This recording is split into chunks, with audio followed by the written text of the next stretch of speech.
హైదరాబాద్ గండిపేట భూ కబ్జా కేసులో వైసీపీ మాజీ ఎమ్మెల్యే బొల్లా బ్రహ్మనాయుడుకు బెయిల్ మంజూరైంది. ఆయనకు రంగారెడ్డి కోర్టు షరతులతో బెయిల్ ఇచ్చింది.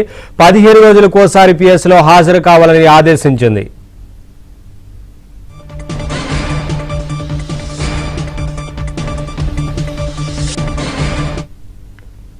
అప్డేట్స్ మా క్రైమ్ కరెస్పాండెంట్ ప్రవీణ్ అందిస్తారు. ప్రవీణ్, బ్రహ్మనాయుడికి బెయిల్ మంజూరు చేస్తూ షరతులతో కూడిన బెయిల్ ఇచ్చినట్లు తెలుస్తా ఉంది కదా, ఏంటి వివరాలు? నకిలీ జీవో కేసులో ఇప్పటికే బ్రహ్మనాయుడిని 3 రోజుల పాటు కస్టడీకి తీసుకొని నిన్న సాయంత్రం జ్యుడిషియల్ రిమాండ్ కూడా తరలించారు. అయితే దీంతో బొల్లా బ్రహ్మనాయుడు కూడా తనకు బెయిల్ మంజూరు చేయాలని పిటిషన్ దాఖలు చేయడంతో కొద్ది నిమిషాల క్రితమే వాదనలు ముగిసిన తర్వాత బ్రహ్మనాయుడుకు షరతులతో కూడినటువంటి బెయిల్ మంజూరు చేసింది. ప్రతి 15 రోజులకు ఒక్కసారి పోలీస్ స్టేషన్ కు వ్యక్తిగతంగా విచారణకు హాజరు కావాలి. మరోవైపు ఈ కేసులో సాక్షులను కావచ్చు, ఇన్వెస్టిగేషన్ ను ప్రభావితం చేసే విధంగా వ్యవహరించవద్దంటూ కూడా స్పష్టంగా ఆ బెయిల్ కండిషన్ లో కూడా పేర్కోవడం జరిగింది.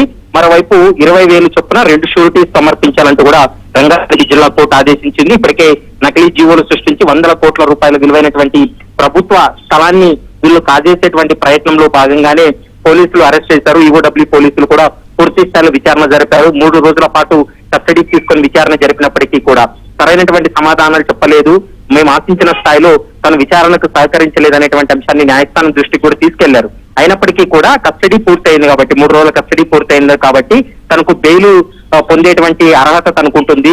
తనకు బెయిల్ ఇవ్వాలంటూ ప్రధానంగా వాళ్ళ తరపు న్యాయవాది కూడా తన వాదన వినిపించడంతో బొల్ల బ్రహ్మనాయుడికి అయితే మాత్రం షరతులతో కూడినటువంటి బెయిల్ మంజూరు చేస్తూ రంగారెడ్డి జిల్లా కోర్టు అయితే మాత్రం తీర్పు వెల్లడించింది. Naveen, thank you Praveen, thanks for the updates.